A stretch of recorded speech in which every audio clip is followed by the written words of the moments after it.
Salam la famille, vous regardez Racine en live. Alors, le Sénégal est qualifié pour la Coupe du Monde 2026. Nous allons revenir sur ce match. Nous allons faire le débrief. On va parler des tops, des flops, de la première mi-temps, de la deuxième mi-temps, du coaching, de l'arbitrage. Sans plus tarder, on y va. Alors, le Sénégal qui bat la Mauritanie par 4 buts à 0. Le Sénégal qui valide son ticket pour le mondial États-Unis, Canada, Mexique 2026. On l'attendait tous, c'était le parcours du combattant, mais on y est arrivé. Donc finalement, Sénégal valide son ticket, on est qualifié pour le mondial, on sera de la fête. Même si ça a été vraiment le parcours du combattant, ça n'aurait, voilà, normalement, ça ne devrait pas l'être, hein. Donc, on fait partie d'une des meilleures équipes en Afrique, deuxième placée, deuxième en Afrique. Pour moi, bah, la poule, elle était plus ou moins relevée. Il n'y avait que le RDC, à part les deux Soudans, la Mauritanie, pour moi, c'est gérable. Mais on a fait un faux pas qui nous a valu tout ce problème à la fin. Mais voilà, tout est bien qui finit bien parce qu'on a validé notre ticket. La Mauritanie, en première mi-temps, nous a posé pas mal de soucis parce que ils étaient bien, donc ils étaient dynamiques, ils nous posaient pas mal de problèmes. Sur un 4-4-2 à plat, leur milieu de terrain était bondé, donc même si on a dominé la première mi-temps dans l'ensemble, hein, parce que dès le début, on arrive à avoir une occasion très dangereuse par l'intermédiaire de Ismaël Sarr sur une accélération de Iso. Iso qui est décalé un peu, qui fait un centre magnifique, reprise de Iliman Ndiaye, repris par Sadio Mané, deux fois contré. La reprise de Iliman Ndiaye est sauvée sur la ligne, ça pouvait être but, mais malheureusement ça ne rentre pas, donc on est dangereux dès le début. Du coup, après, la Mauritanie commence à sortir, à tenir la balle. Ils se sont montrés dangereux deux fois sur coup franc. Moridjao qui ne s'est pas montré très rassurant aujourd'hui, qui était mis à la place de Edou qui est blessé à la côte. Du coup, on avait Moridjao sur les buts. De ce fait, les deux coups francs de la Mauritanie auraient pu être des buts parce que c'était très dangereux. Moridjao n'était pas rassurant du tout sur ses sorties. Après, bah, je ne sais pas si c'est la manière dont la Mauritanie tire les coups francs, mais bon. De toute façon, on a eu chaud. On a eu chaud parce que voilà, sur les coups de pied arrêtés, ils étaient dangereux. Donc après ça, voilà, donc le Sénégal était, voilà, on a eu pas mal d'occasions. Crépin Diatta, un match exceptionnel de Crépin, un match exceptionnel de la part de Iliman Ndiaye. Alors, le duo Crépin-Iliman Ndiaye, c'est un duo à surveiller parce que les deux là, ça connaît le football, ça sait jouer au football, ça sait combiner et souvent, c'est des actions qui sont juste magnifiques. Donc, l'action Crépin-Iliman où Crépin joue sur Iliman contrôle, met en profondeur pour Crépin qui contrôle, qui fixe la défense, qui met une passe en retrait qui est malheureusement contrée. Mais ça là, c'était début. Donc, il faut mieux les travailler ou bien mieux travailler les centres. On l'a eu encore, Iliman Ndiaye a eu presque la même action, il a fait la même passe. La passe en retrait. Donc, des fois, il faut chercher un peu, voilà, il faut essayer de soulever la balle pour essayer de passer le premier. Parce que passe en ras de terre, les défenseurs, ils vont se coucher. Donc, pour essayer d'intercepter la passe. Des fois, il faut chercher le deuxième poteau, essayer voilà, de faire une passe flottante. Je pense que comme ça, des fois, ça peut être plus dangereux. Donc, essayez un peu d'altérer entre passe ras de terre et passe en hauteur. Du coup, voilà, donc on a été dangereux, on a eu pas mal d'actions. L'action la plus dangereuse de la première mi-temps fut celle de Ismaël Sarr. Ismaël Sarr, performance aujourd'hui plus ou moins, voilà, plus ou moins bon aujourd'hui. Il peut mieux faire parce que Iso actuellement, il est très bon. Il est très bon avec le Sénégal, très bon avec son club. Il marque pas mal de buts, il est décisif à chaque fois. Il a été décisif avec le Soudan du Sud. Donc aujourd'hui, on va pas trop lui en vouloir. Mais sa performance était un peu en deçà de ce qu'il montre récemment avec son club et avec le Sénégal. Donc, on ne va pas trop lui en vouloir. C'est ça qu'on reproche souvent à Ismaël Sarr. Donc, ces genres d'occasions-là, il les a normalement, c'est un but, tu dois le mettre. Mais bon, il ne l'a pas mis. Bah, voilà, on ne va pas s'attarder un peu sur ça. Voilà, la première mi-temps, Sadio Mané. Le Sadio Mané que nous avons critiqué, qui est critiqué par tout le public sénégalais. Moi, le premier, je suis fautif. Je l'ai critiqué sur ma vidéo précédente. Sadio Mané qui vient aujourd'hui. Top performance de la part de Sadio, de la part de Niancho, de la part de SM10, qui libère tout ton peuple aujourd'hui.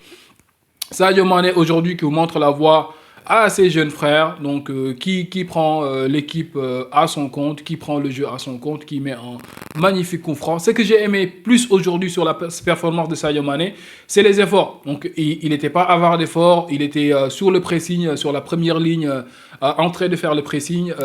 Il était descendait jusqu'en bas pour défendre. Il a montré la voie, franchement. C'est pourquoi on dit que, voilà, en Wolof, on dit que Djinné, Lumu Maget, Desena Ben, dernière Ngalañu Bula Mona Diakhal. Donc, du coup, il nous a montré que il n'est pas encore cuit, le gars. Il a toujours des restes. Du coup, Sadio qui est critiqué aujourd'hui, qui fait taire tous les critiques, comme je voulais dire, moi le premier, parce que moi, apparemment, mes critiques là, à chaque fois, ça se retourne contre moi. Parce que la dernière fois, j'ai encensé mon coach, j'ai fait le contraire, c'est-à-dire je ne l'ai pas critiqué, j'ai encensé Antiflick. Le match précédent, il nous a fait un match à chier contre le PSG. Là, je critique Sadio Mané, il nous fait un match de ouf. Bah, en tout cas, voilà, nous on est là, on supporte, on aime notre pays. Quand tu fais un bon match, on va le dire. Quand tu fais un mauvais match aussi, on va le dire. On est là, frère, on aime le pays. C'est le sang qui coule dans les veines, frère, tu vois ce que je veux dire. Donc voilà, quand tu es passionné, quand tu aimes ton pays, tu as envie que les gars, voilà, qui réussissent. C'est juste ça, c'est pas de la haine, c'est juste du love. On leur montre de l'amour. Qui aime bien, châtie bien, comme on dit, frère. Le seul gars qu'on critique qui ne change pas, ça va être Nico. Donc Nico, on le critique. La dernière fois, il était bof. Aujourd'hui aussi, c'était bof, frère. Bah, de toute façon, on va y revenir. On va y revenir. Donc la première mi-temps, Sadio Mané qui nous met un coup franc sublime. Bah, quel bijou de Sadio, frère. Quel bijou de Sadio. Oh my God. Quel coup franc, frère. C'est juste... bah, c'était wonderful, frère. Wonderful. I mean, God. What a free kick, bro. Nice, frère. Nice, nice. C'était, quel coup franc, frère. Quel coup franc. Magnifique. Il en a mis des coups francs. Il en a mis un ou deux. Voilà, récemment, il en a mis en qualification de Coupe d'Afrique. Il en a mis un. C'était, je sais pas où. Mais il en avait mis un. Mais celui-là, il est beau. Il est juste beau. Rien à dire, frère. Je vais le mettre dans le top 1 des coups francs de Sadio Mané. Magnifique coup franc de Sadio Mané qui a montré la voie aujourd'hui, donc qui a vraiment donné le ton. Sadio, rien à dire aujourd'hui. Donc on va revenir sur les tops et les flops avant la fin de cette vidéo. Première mi-temps, comme je vous ai dit, voilà, donc compliqué première mi-temps parce qu'on dominait. Le but est arrivé à la fin, à la 45e minute, parce que Sadio marque et l'arbitre siffle la fin de la première période. De ce fait, voilà, c'est ce qui a libéré l'équipe en deuxième mi-temps. On est venu, 3 premières minutes, Sadio marque le deuxième but. Donc,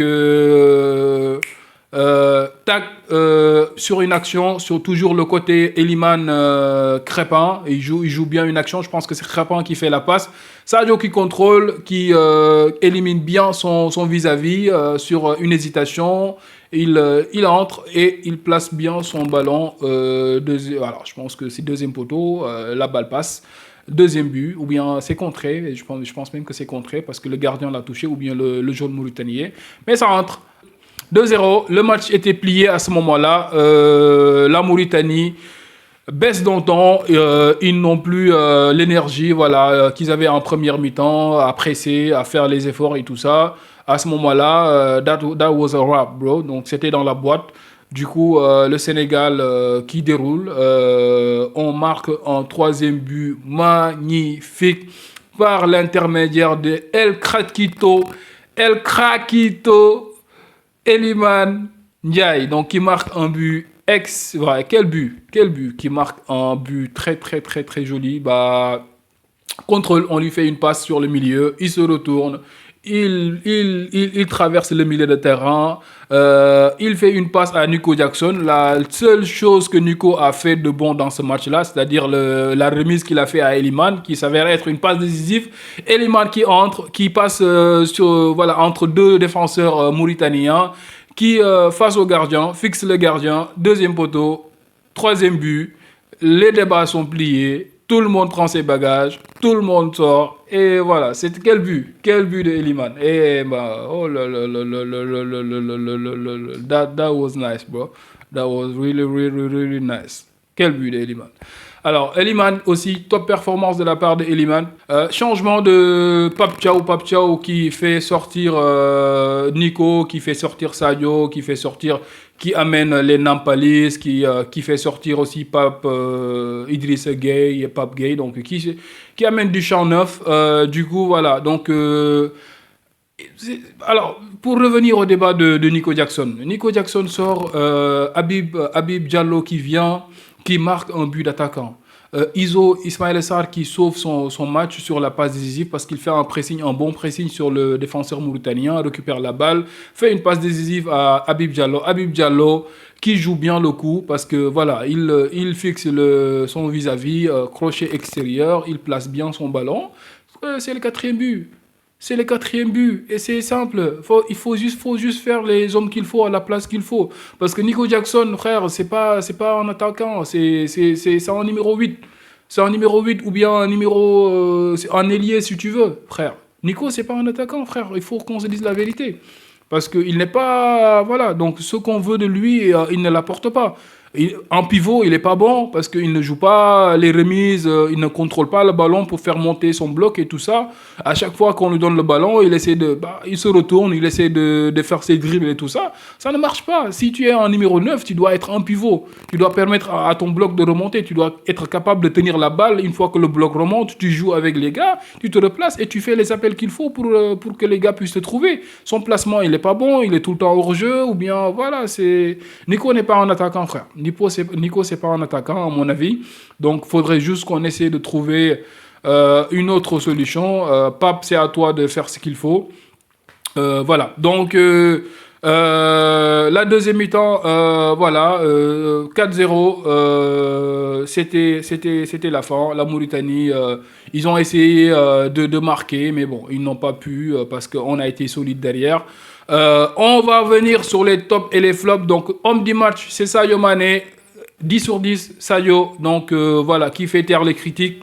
Rien à dire. Le Niancho national qui fait son taf aujourd'hui. Iliman Ndiaye, top performance de la part de Iliman aussi. Donc, qui marque un but seul, absolument sublime. Performance exceptionnelle aussi de Crépin Diatta à souligner. El Crépigno qui fait une performance exceptionnelle sur le côté droit. Absolument magnifique. Donc les deux centraux aussi, Koulibaly et Niakhaté, donc très bons aujourd'hui, rien à dire. Ils ont fait le taf, ils ont été très bons. Les deux milieux, Gueye et Gueye, donc Pape Gueye et Gana Gueye aussi, étaient excellents. Pape Gueye, comme un essuie-glace qui gâchait toutes les actions des Mauritaniens avec son volume de jeu, avec son agressivité, était sur les tacles, à récupérer des ballons, à toujours gratter des ballons. Ghana était plus comme relayeur, on lui donnait des ballons, il faisait des relances, il faisait ses petits roulettes, il faisait ses petits feintes et tout ça. Exceptionnel le Ghana, donc un vétéran, un gars qui est juste rien à dire le Ghana. Rien à dire, frère. Voilà, donc top performance. Malick Diouf, pas mal. Donc, il a fait son match. Il n'y a rien à dire. Il n'a pas été mauvais. Donc, rien à souligner de son côté. Il a fait son match, le Malick Diouf. Voilà, donc Iso, plus ou moins, Iso peut mieux faire, comme je vous ai dit. Donc, il est actuellement très, très en forme avec son club. Aussi avec l'équipe nationale. Récemment, il performe très, très bien. Mais aujourd'hui, sa performance est un peu en deçà de ce qu'on peut attendre de Iso. Mais on ne va pas trop lui en vouloir. Donc, voilà, il va se rattraper certainement sur les prochains matchs. On va revenir sur l'arbitrage un peu, parce que je ne veux pas terminer la vidéo sans pour autant revenir sur l'arbitrage. But, bro, that was a trap, bro. That was a trap. But your plan failed, bro. That ain't gonna work, bro. Just get your ass out of here, bro. Come on. My Nigerian brother, that guy there's something wrong with that guy, bro. I don't know what the fuck he was doing out there, but I'm telling you, that guy was on something, bro. Come on, bro. L'arbitrage, le mec, presque deux penalties. Après, le premier, c'est un penalty clair. Le deuxième, on peut dire que, voilà, donc coup franc, limite penalty. Il ne siffle pas. Il siffle, il a le sifflet facile pour les Mauritaniens. Pour nous, ça ne siffle pas. Bah voilà, on a gagné. On va pas s'attarder sur l'arbitrage, mais le mec, je sais pas qu'est-ce qu'il voulait faire, mais ton plan a échoué, hein, comme le dirait Gims. Le plan a échoué, frère. Just get out of here. Get your ass out of here, bro. Come on. Alors, voilà, donc je pense que on a tout dit. Donc, le Sénégal, on est qualifié, on a validé notre ticket pour le mondial 2026, on a fait l'essentiel. C'était un peu le parcours du combattant. Le match le plus difficile, c'était le match contre la RDC Congo. On a assuré l'essentiel là-bas. Du coup, ces deux matchs-là, on gagne par 5-0 et 4-0. Ça fait 9 buts sur deux matchs. Bah, actuellement, l'attaque voilà, est prolifique. C'est de bon augure. On a eu pas mal de manquants pour ce match-là. Lamine Camara n'était pas là, Diao et j'en passe, il y a d'autres qui sont absents. Du coup, voilà. Donc, Pape Thiaw a le choix. Pape Thiaw a le choix. Donc, son coaching actuellement, ça va. Donc, il n'y a pas grand-chose à dire. À part ça, on a deux matchs à venir pour se préparer. On aura le Brésil, ça, ce sera pour la Coupe du Monde. On aura le Cap-Vert aussi, ce sera pour la CAN certainement. Du coup, voilà. Donc, il y a de quoi peaufiner, refaire. Donc, voilà. On verra ce qui va se passer. En tout cas, on sera là, les gars. C'est Racine en live. Abonnez-vous, activez la cloche de notification, hein. Soutenez en masse. On est ensemble. Ce sera des lives du Sénégal, ce sera des lives du FC Barcelone, ce sera des lives de Marseille, ce sera des lives, ce sera des lives et ce sera des lives. Donc, soutenez-nous, abonnez-vous, activez la cloche de notification. Et voilà, donc c'était un plaisir de regarder ce match avec vous si vous avez été dans le live. That was your guys' race and I'm out.